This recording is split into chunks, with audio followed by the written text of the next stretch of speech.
The internet is a place of endless conspiracy theories. These conspiracy theories range from interesting, scary, weird, and sometimes far-fetched and quite unbelievable. These theories are usually dismissed as lunacy by the mainstream, but isn't a conspiracy theory just an admission of a lack of knowledge and trust? One conspiracy theory that stands out is the Illuminati. Many people claim that a super powerful secret society called the Illuminati are actually attempting and coming close to taking over the world.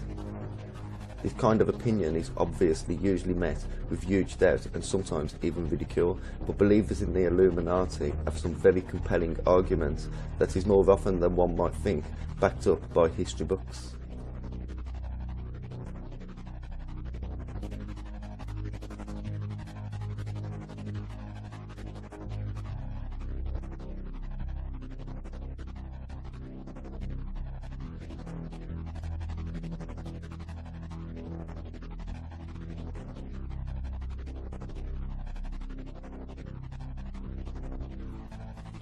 Adam Weishaupt was born on the 6th of February 1748 in Ingolstadt in the Electorate of Bavaria to Jewish parents.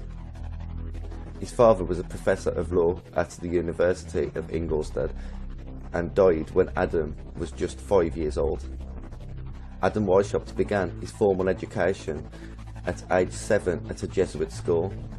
He later enrolled at the University of Ingolstadt and graduated at the age of 20 with a doctorate of law. He converted to Protestantism when studying, and in 1772 he became a professor of law at Ingolstadt. 4 years later, at the request of Meyer Amschel Rothschild, he founded the Bavarian Illuminati. Meyer Amschel Rothschild was a German Jewish banker and the founder of the Rothschild banking dynasty. He was ranked 7th on Forbes magazine list of the 20 most influential businessmen of all time in 2005. He was born in the Jewish ghetto of Frankfurter Jordangasse. His father had a business in goods trading and currency exchange. He was a personal supplier of coins to the Prince of Hesse. The family home was above a shop, and despite being described as very small, it had 30 people living in it at a time, according to some reports.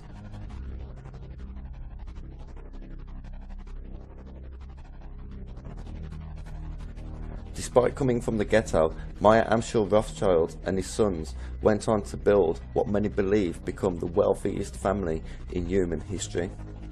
The name Rothschild translates to red shield, and there are contrasting stories about when the name was took.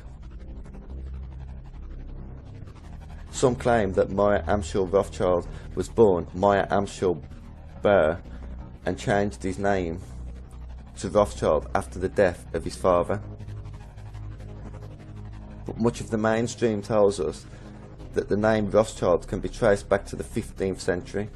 Both stories agree that they took the name from a house they occupied, and some accounts claim that Meyer Amschel Rothschild hung a red shield above the entrance of his shop.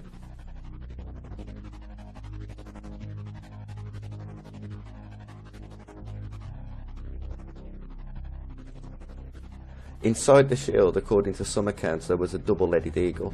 Others claim it was an hexagram, like the Star of David as seen on the Israeli flag, known in Hebrew as the Shield of David. A hexagram is a six-pointed geometric star.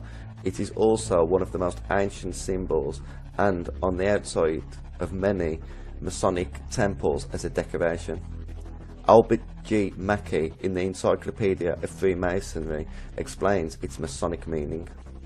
The interlacing triangles or deltas symbolise the union of the two principles or forces, the active and passive, male and female, pervading the universe. The two triangles, one white and the other black, interlacing typify the mingling of apparent opposites in nature, darkness and light, error and truth, ignorance and wisdom, evil and good throughout human life.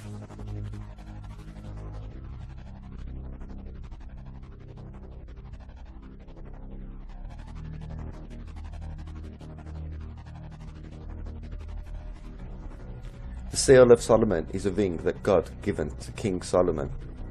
The ring gave King Solomon power to command demons or the jinn, or even speak with animals. The ring was made from brass and iron and was believed to be directly from heaven. It is usually depicted with either a pentagram or a hexagram engraving on the face of it. In Islamic traditions, a hadith claims a beast will emerge from the earth. With it shall be the ring of Solomon and the staff of Moses. It will brighten the face of the believer and stamp the nose of the disbeliever with the ring.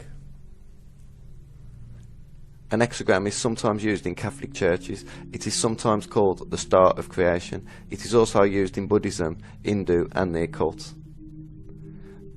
In the occult, the six-pointed star is commonly used as a talisman. A talisman is an object which contains certain magical properties. It was sometimes believed to provide good luck to the holder and sometimes offer protection from evil or harm.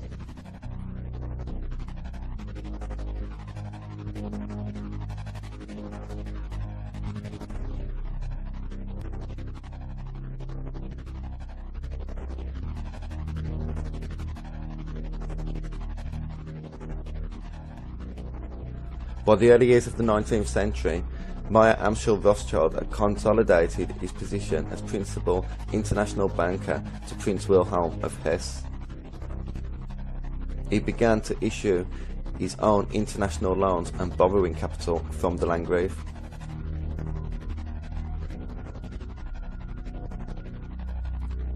Details on the life of Meyer Amschel Rothschild are sketchy, but what is clear is he had started something that was going to make him and his family very rich for a very long time.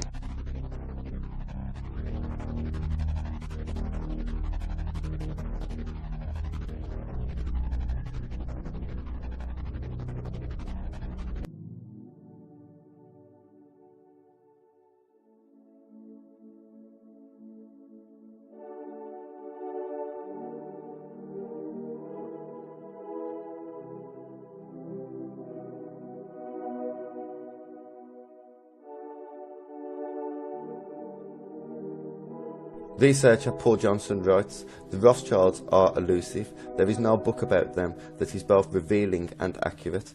Libraries of nonsense have been written about them. A woman who planned to write a book entitled Lies About the Rothschild abandoned it, saying it was relatively easy to spot the lies, but it proved almost impossible to find out the truth." He writes that unlike the court of Jews of earlier centuries, who had financed and managed European noble houses but often lost their wealth through violence or expropriation, the new kind of international bank created by the Rothschild was impervious to local attacks. Their assets were held in financial instruments circulating through the world as stocks, bonds and debts.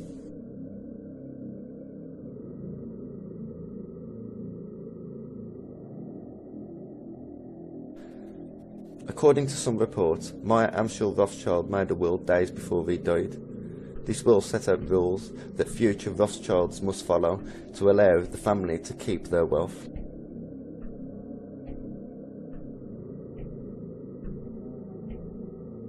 All key positions of the House of Rothschilds were to be held by members of the family, and not ironhands.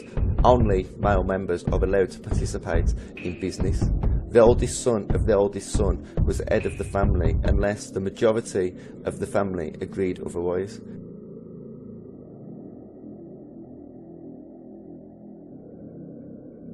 Nathan was the third oldest son, but was thought to be particularly brilliant and appointed the head of the House of Rothschild in 1812 upon the death of Meyer Amschel Rothschild. The family was to intermarry with their own first and second cousins, allowing them to preserve their vast fortune.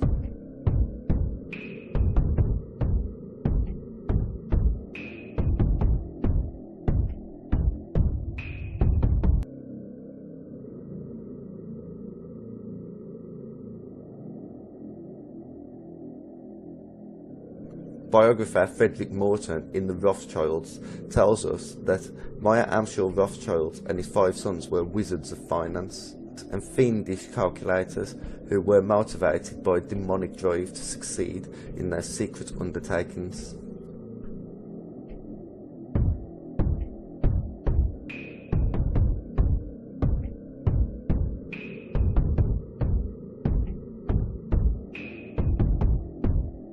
In recent years, the internet has become flooded with information regarding the Illuminati, the Rothschild family, and there is undoubtedly a lot more information that is easily accessible today than there was 15 or 20 years ago. Many conspiracy theories point out that much of the information is false, put there by people that actually indirectly work for the Illuminati or the Rothschilds. Like World War II, there are so many lies about the Illuminati, it becomes a challenge telling what is truth and what is not.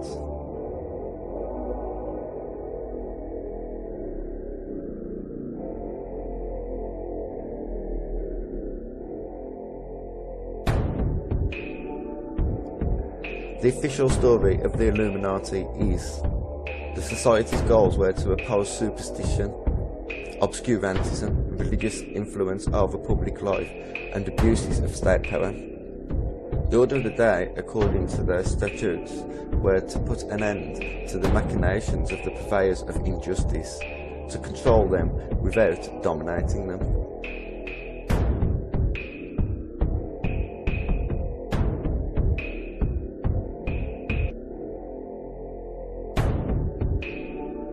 The Illuminati, along with Freemasonry and other secret societies, were outlawed through edict by Bavarian ruler Charles Theodore with the encouragement of the Roman Catholic Church. In the several years following, the group were vilified by conservative and religious critics who claimed that they continued underground and were responsible for the French Revolution.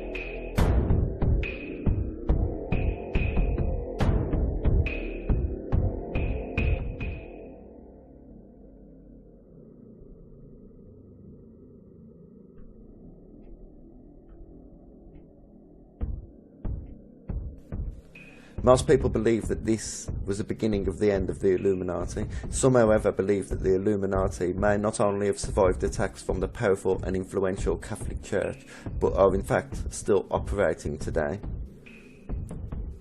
and more powerful than ever, controlling nearly everything we read and watch, as well as our politicians and the Catholic Church.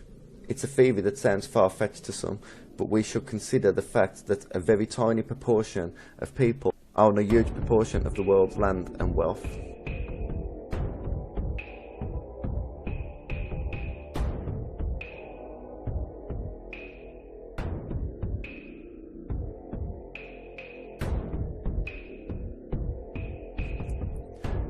These so-called conspiracy theories claim that the Illuminati are occultists, withholding valuable information from people. Some claim that the Illuminati have infiltrated other sections of society, as well as secret societies like the Freemasons, the governments, banks, corporations, media, and religions.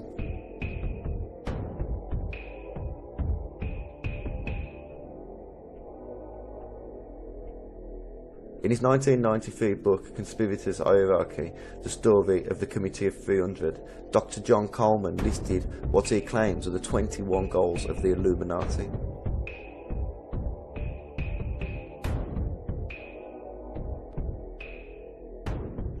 One, to establish a one-world government / New World Order with a unified church and monetary system under their direction.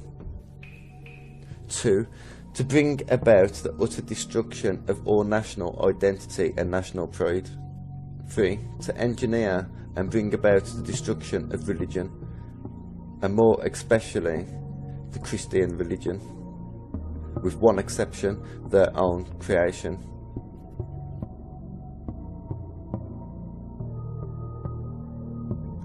4, to establish the ability to control of each and every person through the means of mind control.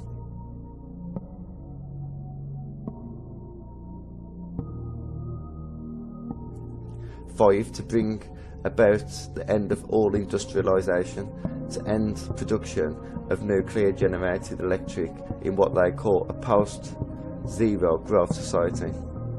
6, to encourage and eventually legalise the use of drugs and make pornography an art form. 7, to bring about depopulation of large cities. 8, to suppress all scientific development except for those that is beneficial for the Illuminati. 9, to cause limited wars in advanced countries and starvation and diseases in third world countries.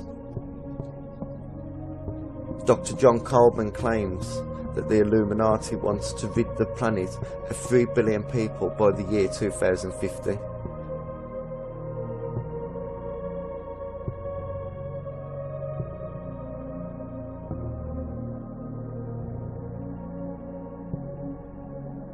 Ten, to weaken the moral fibre of the nation and to demoralise the working class.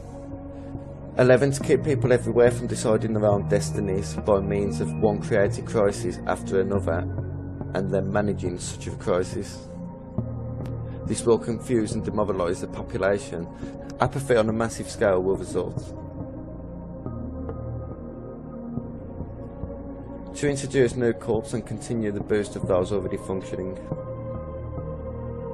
To continue the built-up cult of Christian fundamentalism, begun by the British East Indian Company's servant Derby, which will be misused to strengthen the Zionist state, by identifying with the Jews through the myth of God's chosen people and by donating very substantial amounts of money to what they mistakenly believe is a religious cause in furtherance to Christianity.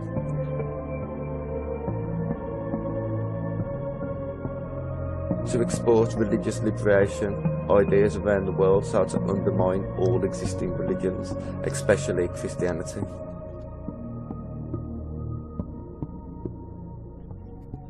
To cause a total collapse of the world's economies. To take control of all foreign and domestic policies in the USA.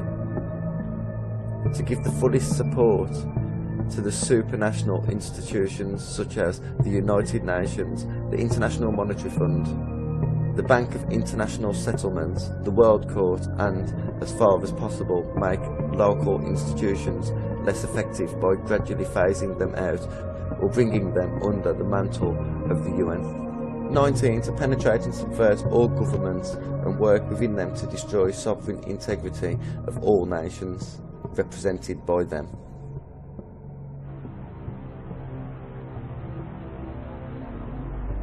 20, to organise a worldwide terrorist apparatus. 21, to take control of education in America with the intent and purpose of utterly and completely destroying it.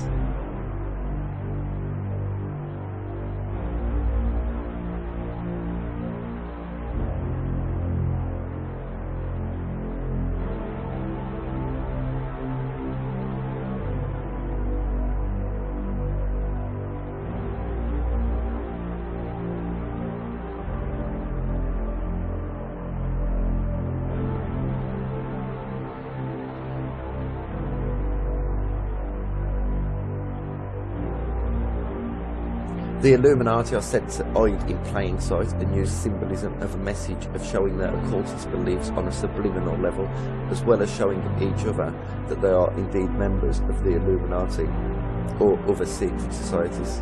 The most obvious and noticed symbol of the Illuminati is the Eye of Providence. It is sometimes called the All-Seeing Eye. It is seen on the American $1 bill. Sometimes the eye is located above an unfinished pyramid.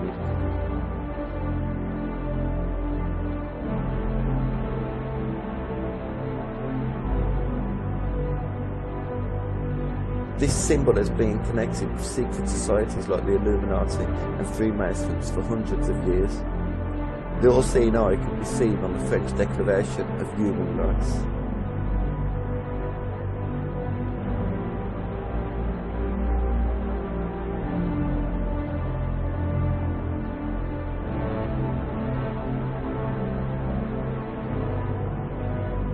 It is also sometimes seen in corporate logos, tombstones, famous architecture, television, music videos, computer games, and many other places around the modern world.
The Eye of Horus comes from ancient Egypt. The eye is personified with the goddess Wadjit.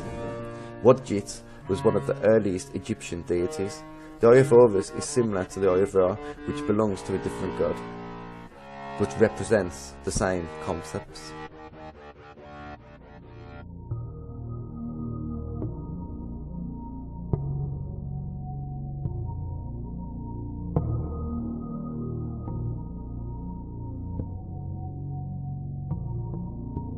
The name Wadjit translates to the green one and is worn on a uraeus. It is a symbol of protection, royal power and good health. Some theorise it is also a sign of something much darker.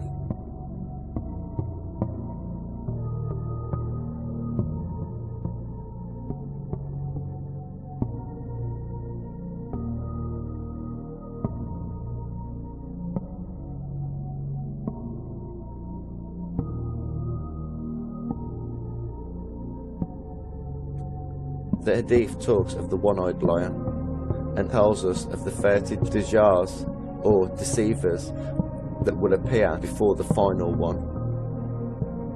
The last hour will not come until the 30 dajjal or deceivers will appear, and the final one will be the one-eyed false Messiah.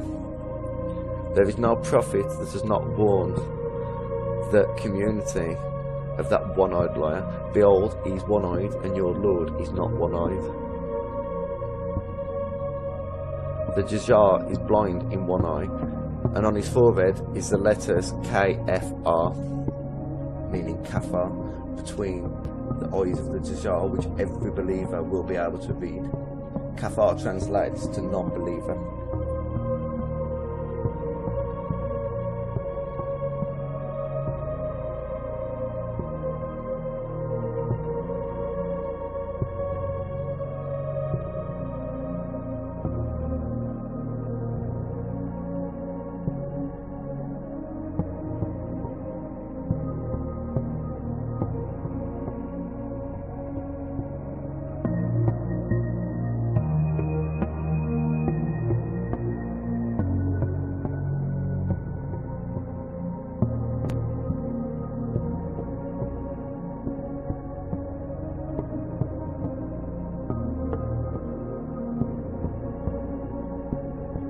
Wadjit is depicted as a serpent.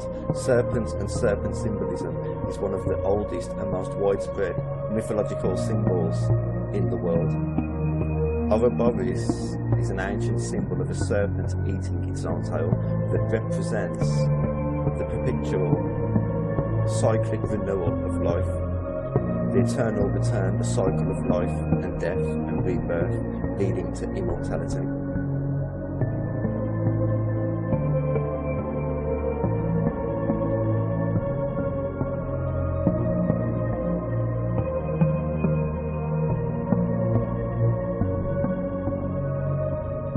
Hopi people of North America performed the annual snake dance to celebrate the union of snake youth, a sky spirit, and snake girl, an underworld spirit, to renew the fertility of nature.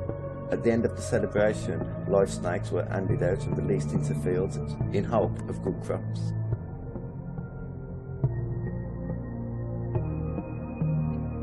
The snake dance is a prayer to the spirits of the clouds, the thunder and lightning, that the rain may fall on their crops.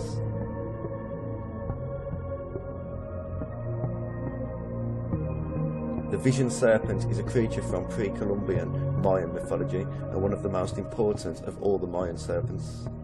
During Mayan bloodletting rituals, participants would experience visions in which they communicated with the ancestors or the gods.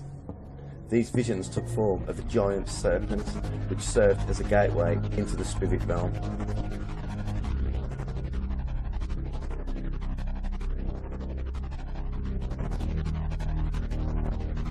Dahomey was an African kingdom that existed from about 1600 until 1894, when the last king Benazim was defeated by the French and the kingdom became part of the French colonial empire. The Dahomey people were believed to be serpent worshippers. The Temple of Serpents is said to be home to 50 snakes. And Dahomey traditions demand that every python is treated with respect. Killing a python is punishable by death, even if it was an accident.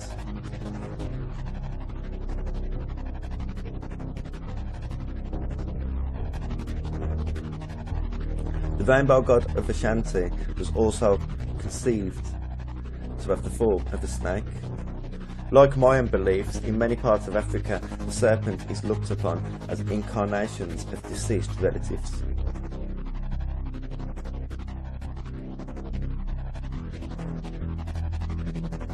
In some cultures, snakes symbolise the umbilical cord, joining all humans to Mother Earth. Serpents are also used as guardians of temples and other sacred places. At Angkor in Cambodia, stone sculptures show multi-headed Nagas as guardians of the temples.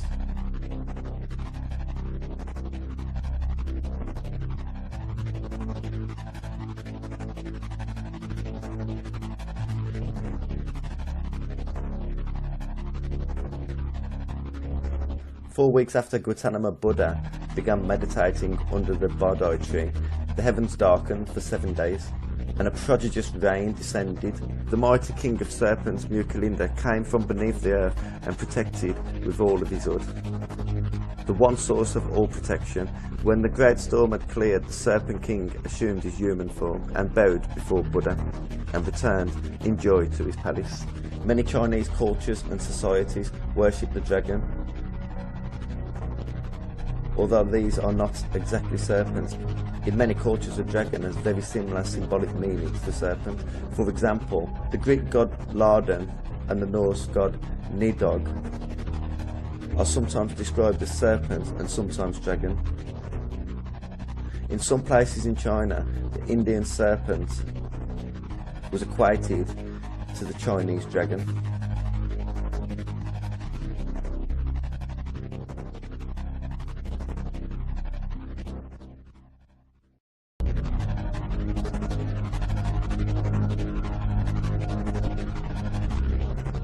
The serpent mind god best known to us as the feathered serpent is sometimes depicted with wings, as is the Aztec and Toltec equivalents.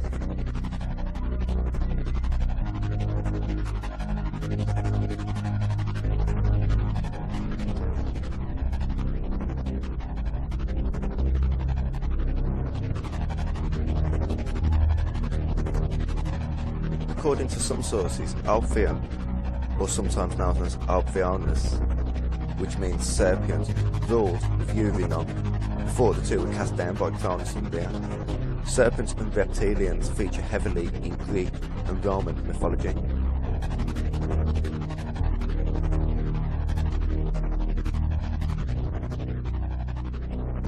Some religions have a much more cautious and dark view on the serpent and serpent worship. Serpents are connected with vengefulness and vindictiveness, as well as manipulation. The Old Testament talks of the serpent that deceived Adam and Eve. The Book of Revelation talks of the ancient serpent and the dragon that will deceive the world. Biblically, the serpent is most identified with Satan or Lilith.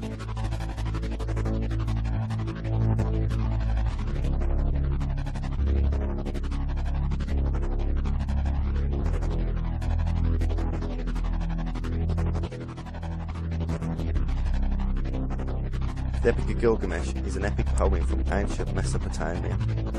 It is one of the oldest surviving pieces of literature in the world, and it dates back to the 3rd dynasty of Ur, or the 21st century before Christ. In the poem, Ur-Narcissus, who features in a story that is very similar to Noah's Ark, is tasked by Enki to abandon all worldly possessions and create a giant ship to be called the preserver of life, to ensure that mankind survived the coming flood.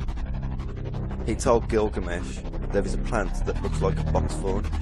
It has prickles like a dog nose, and it will prick the one that plucks it. But if you can possess this plant, you will be again as you were in your youth. Gilgamesh retrieves the plant, achieving immortality.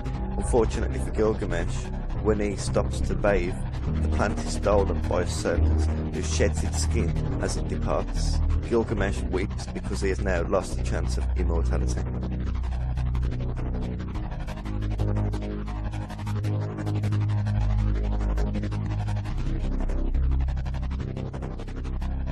Serpent symbolism is still used regularly in the modern world. It's used on poisons, medicines, emergency services, coats of arms, and many corporate logos.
Genesis chapter 2 verse 9 tells us the Lord God made all kinds of trees grow out of the ground that were pleasing to the eye and good for food. In the middle of the garden were the tree of life and the tree of knowledge of good and evil. And the Lord God said, the man has now become like one of us, knowing good and evil. He must not be allowed to reach out of his hand and take also from the tree of life and eat and live forever.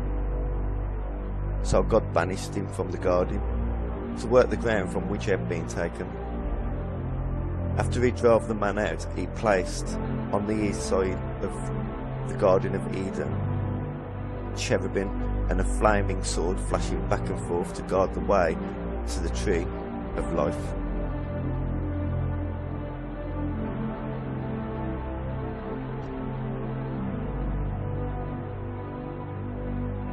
In the Kabbalah, the tree of life is represented as a diagram of 10 points. Each point represents a secret.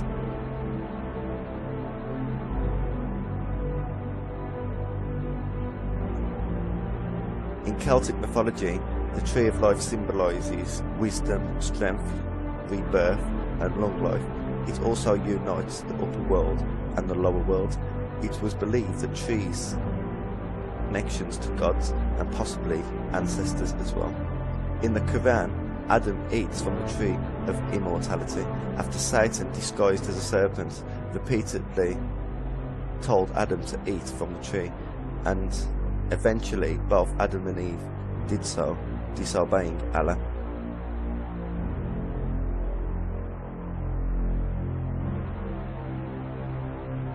In Buddhist tradition, when Buddha attained enlightenment, he was sat under a type of sacred fig tree called the Ficus Rigilisa.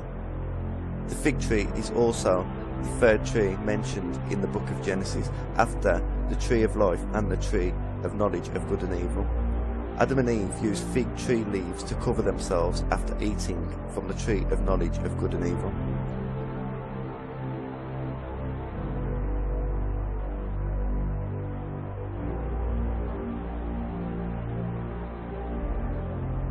In Mark, verse 11, chapter 12, Jesus was hungry.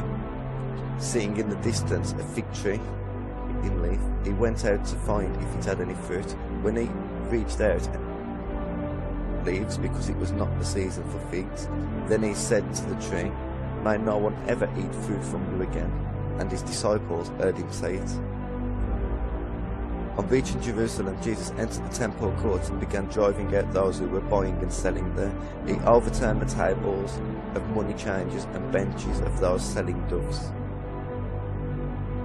and would not allow anyone to carry merchandise through the temple courts. And as he taught them, he says, "It is not written, 'My house will be a house of prayer for all nations,' but you have made it into a den of robbers."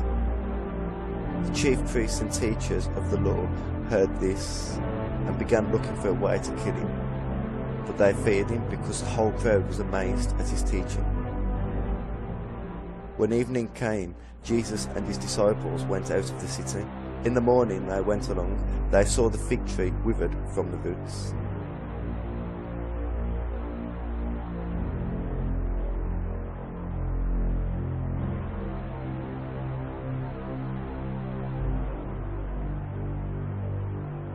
In pre-Islamic Persian mythology, there is a sacred halma tree which bears all seeds. Ahriman is a destructive spirit in Zoroastrianism, and he is responsible for all bad and evil, including death. Ahriman created a frog to invade the tree and destroy it in an attempt to prevent all trees from growing on earth. God created two fish. The two fish were called carfish, which are unidentifiable, though some researchers imagine some type of shark. The fish is always staring at the frog, ready to react to prevent it from destroying the earth.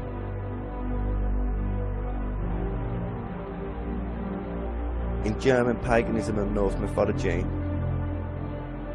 Yggdrasil is an immense and mythical tree that connects the 9 worlds in Norse cosmology. In the poetic Edda, Odin speaks of 8 serpents gnawing at the roots of the tree.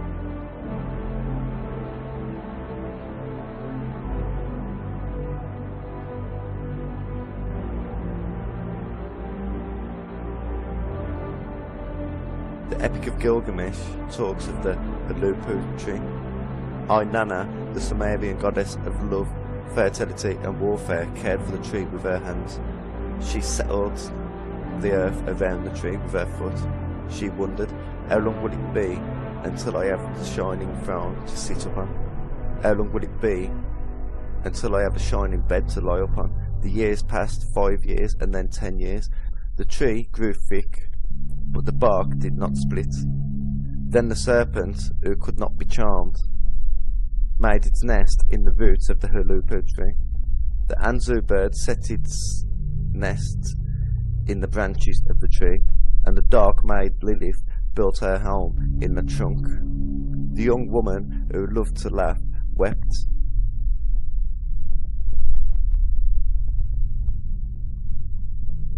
In some writings, Lilith was Adam's first wife. She is thought to derive, in part, from an historically earlier class of female demons called the Litu in Babylonian religions. After refusing to return to the Garden of Eden, she mated with the archangel Samuel. She is sometimes thought to be the serpent who tricked Eve into eating the forbidden fruit from the tree of knowledge of good and evil.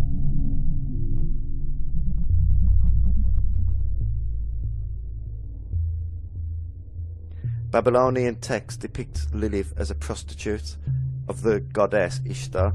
Sumerian accounts that Lilitu is sometimes called the handmaid of Inanna, or the hand of Inanna.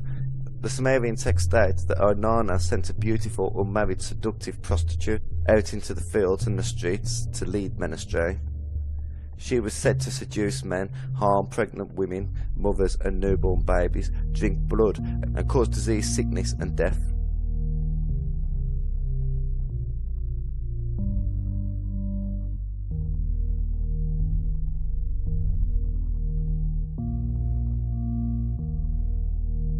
The serpent is not the only animal she is associated with. She is also associated with an Anzu bird.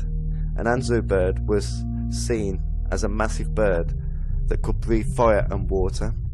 Anzus are depicted as a lion-headed eagle, like a griffin in reverse.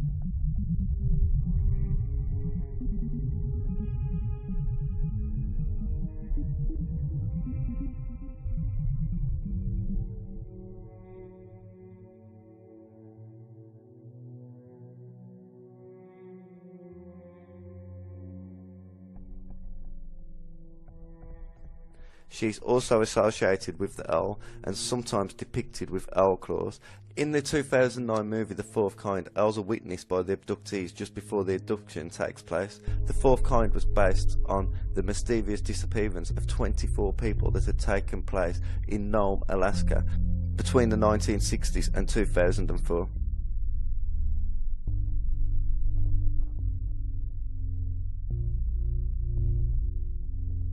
The owl is used as a symbol for many corporate logos and famously by the secretive Bohemian Club.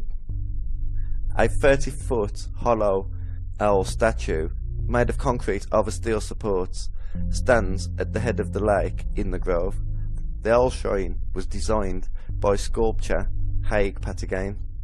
Strange rituals have been witnessed and filmed that have taken place in front of the giant owl at the Bohemian Club. In symbolism, the owl represents the ability to see in the dark, and therefore secret and ancient knowledge and wisdom.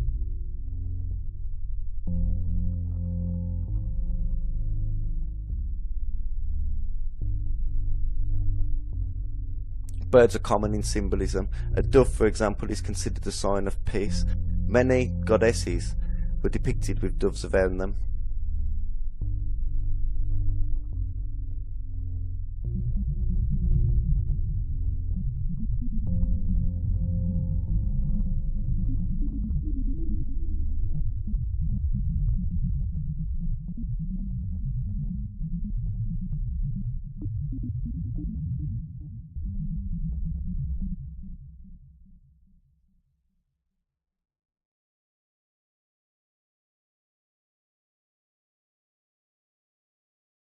Semiramis was the legendary wife of King Nimrod.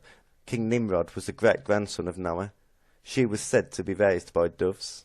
Armenian traditions portrays her as a spoilt, childish homewrecker that once gathered an army and declared war after being rejected by the Armenian king, Ara the Beautiful.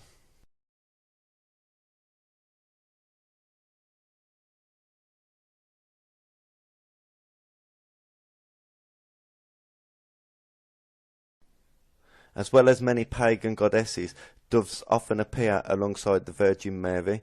They are said to represent the Holy Spirit, though some researchers like Christian minister Alexander Hislop in his 1853 book The Two Babylons claimed that Semiramis invented polytheism in an effort to corrupt her subjects' original faith in the God of Genesis.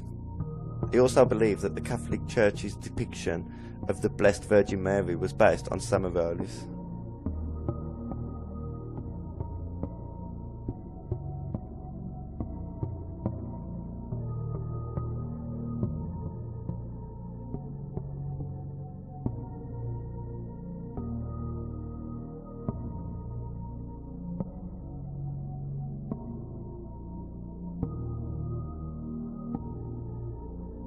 In the Old Testament, a dove brought Noah back an olive leaf. This confirmed to Noah that the water had receded from the earth.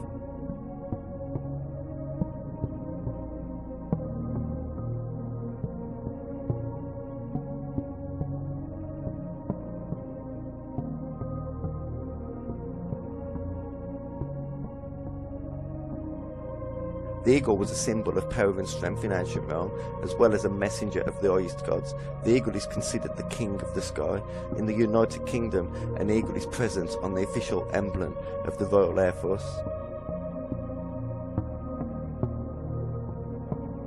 Since the 20th of June 1782, the United States used the bald eagle on its Great Seal. The eagle is seen on many coats of arms, corporate logos, flags and seals around the world. The eagle being used to symbolise gods dates back to at least ancient Egypt. The eagle is also connected with Zeus.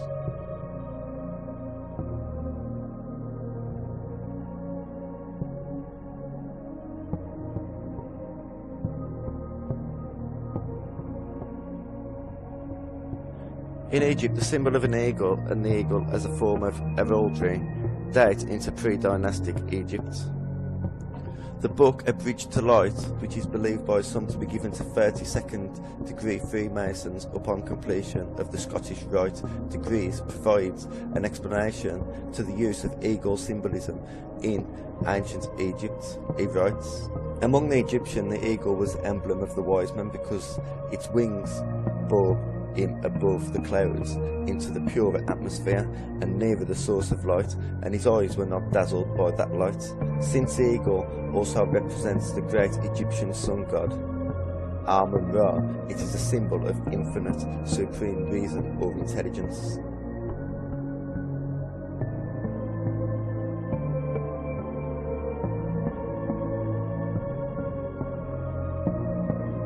The double-headed eagle is believed to originate from the ancient Near East and was later used in the High Middle Ages from the 10th and 11th centuries, most notably by the Byzantine Empire.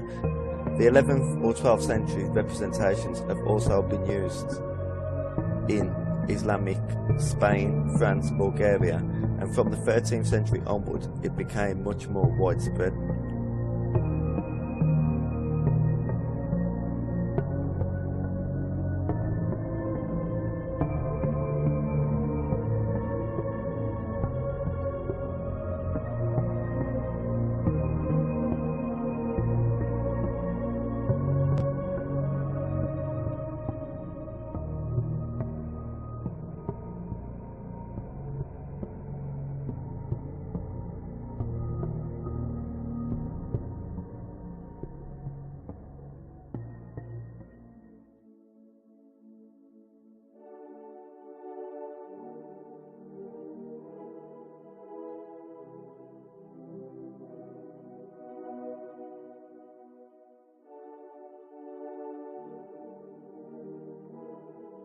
In modern times, the double-headed eagle is connected to the Scottish Rite and featured on the cover of Albert Pike's Morals and Dogma.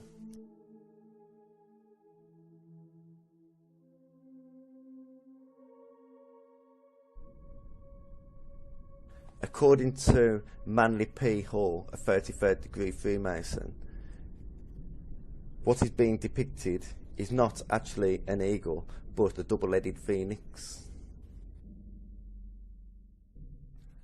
Among the ancients, a fabulous bird called the phoenix is described by early writers.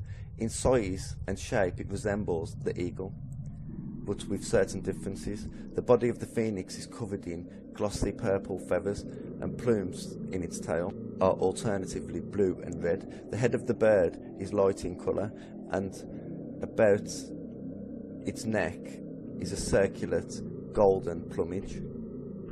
At the back of its back, the phoenix has a crest of feathers of brilliant colour. The phoenix is said to live for 500 years, and at its death the body opens and a newborn phoenix emerges. Because of this, the symbolism of a phoenix is genuinely regarded to be a representation of immortality and resurrection. The phoenix is one sign of the secret orders and the ancient world, and of the initiate of these orders. For it was common to refer to one who had been accepted into these temples as a man twice born or reborn. Wisdom confers a new life, and those who become wise are born again.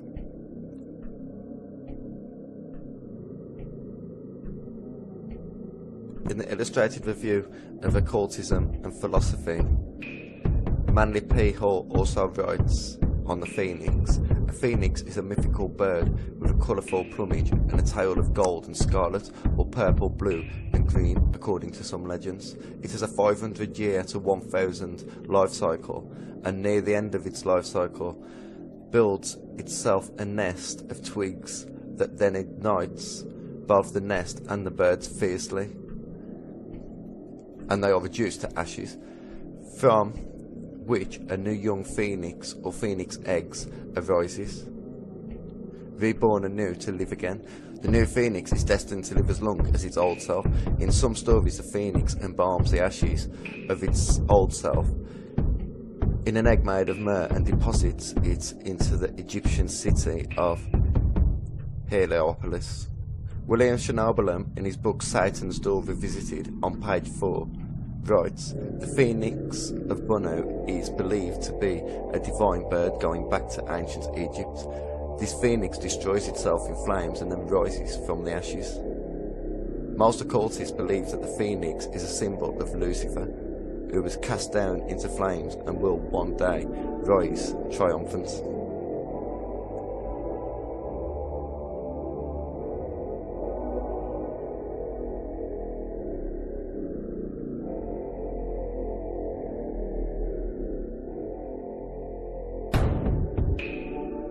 What many people around the world believe to be a symbol of peace has a much darker meaning in the ancient world.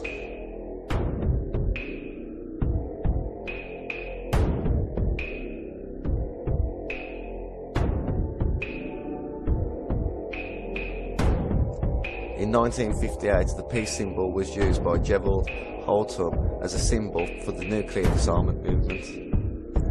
From then on, it was popularised in the 1960s by rock bands like the Beatles, and today it is known internationally as a symbol of peace.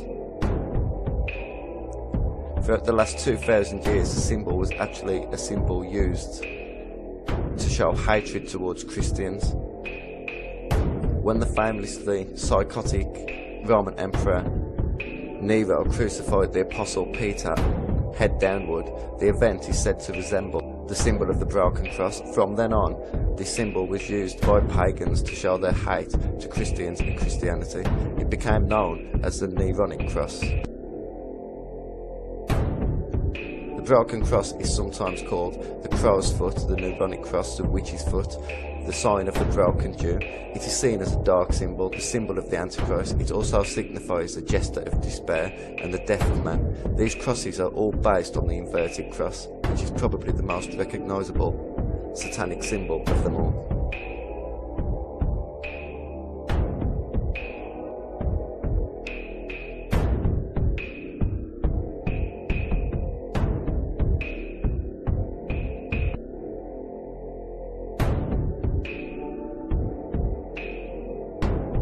Baphomet is also a very recognisable symbol, which is nearly always connected to Satanism. The word Baphomet, spelled differently, was first mentioned to describe an idol or a deity that the Knights Templar were accused of worshipping, though many researchers and occultists believe the Baphomet to be a representation of the ghost members.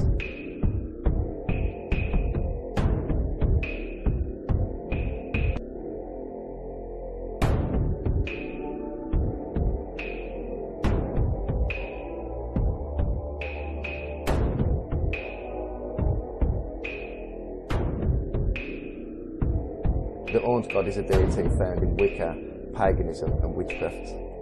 Wiccans usually believe, worship and base their religion around two gods. The horned god represents the male, associated with nature, wilderness, sexuality, hunting and the life cycle. The triple goddess is described as the maiden, the mother and the crown, each of which symbolises both a separate stage in the female's life cycle and a phase of the moon. She usually rules one of the realms of the earth, the underworld and the heavens.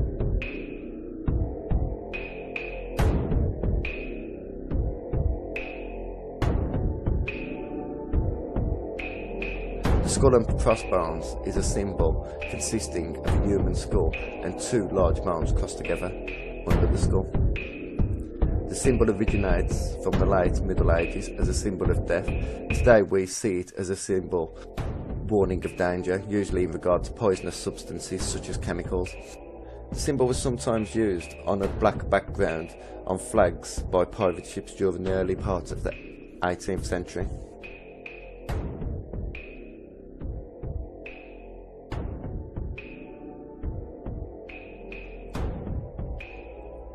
In his book Between the Devil and the Deep Blue Sea, Marcus Reddiker explains, the flag was intended to terrify the pirate's prey, but its trade of interlocking symbols, death, violence, limited time, simultaneously pointed to meaningful parts of the seaman's experience, and eloquently bespoke the pirate's own consciousness of themselves as they preyed upon in turn.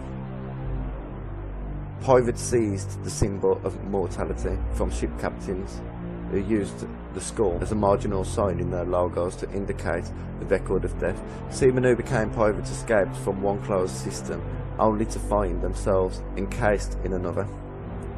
But as pirates, and only as pirates, these men were able to fight back beneath the sombre colours of King Death against those captains, merchants and officials who waved banners of authority.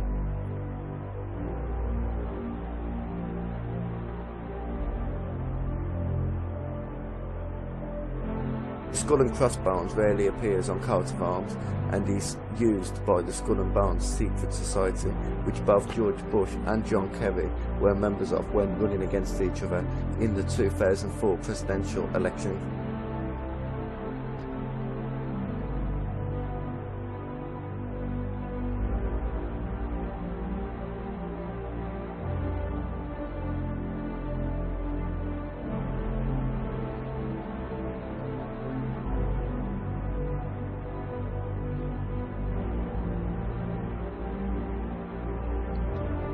As well as symbolism, Freemasons and other secret societies are said to use certain hand signs and gestures. Countless celebrities, politicians, rock bands are seen doing the sign of the horn. The signs of the horns is used during religious rituals in Wicca to invoke or represent the horned god, as well as the Church of Satan.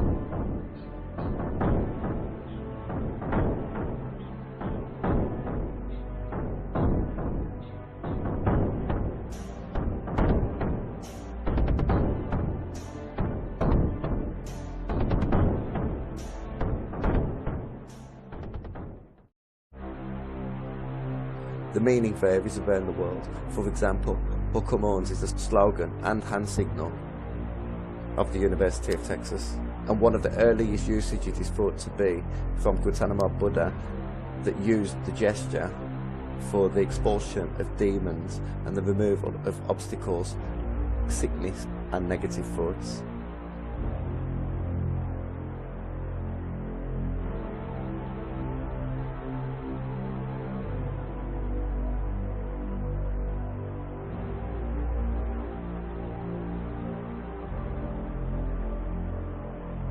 The hidden hand is used by Freemasons, the Illuminati and other secret societies the world over. They consider themselves the hidden hand of the world. It symbolises the way they see themselves as directing, manipulating and controlling us without the masses noticing. The hidden hand was used widely in the last 2 centuries by people like Joseph Stalin, Jimmy Savile, Napoleon, Mozart and many others have either been photographed or depicted in paintings using the gesture.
Freemasons, the Illuminati and other secret societies are thought to be obsessed with symbolism, gestures, and many so-called conspiracy theories claim that many, if not all the world's celebrities are actually under a secret oath.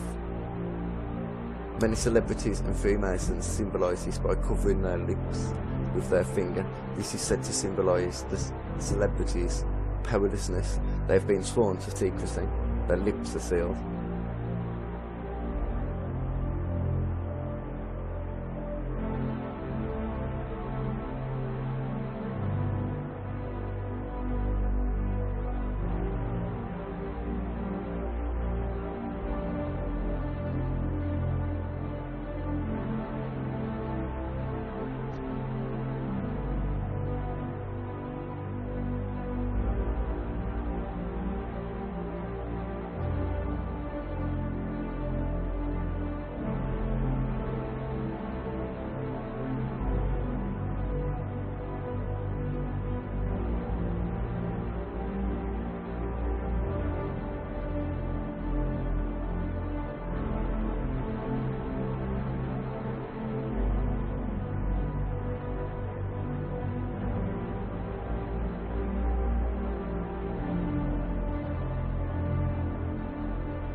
Countless celebrities have also posed covering one eye. This is said to represent the one-eyed Dajjal spoken about in the Holy Hadith. The Dajjal is considered by most to be the Islamic version of the Antichrist. According to the Hadith, Muhammad is said to have prophesied that the one-eyed deceiver will be the last in line of a series of 30 deceivers. Muhammad is also reported to have said, Ad-Jazar is blind in one eye, and his eye looks like a bulging grey. Zechariah verse 11 chapter 16 tells us, The Lord said to me, Take again yourself for the equipment of a foolish shepherd. For behold, I am going to raise up a shepherd in the land, who will not care for the perishing, seek the scattered, heal the broken, or sustain the one standing, but will devour the flesh of the fat sheep, and tear off their hooves. To the worthless shepherd who leaves his flock, a sword will be in his arm and his right eye. His arm will be totally withered and his right eye will be blind.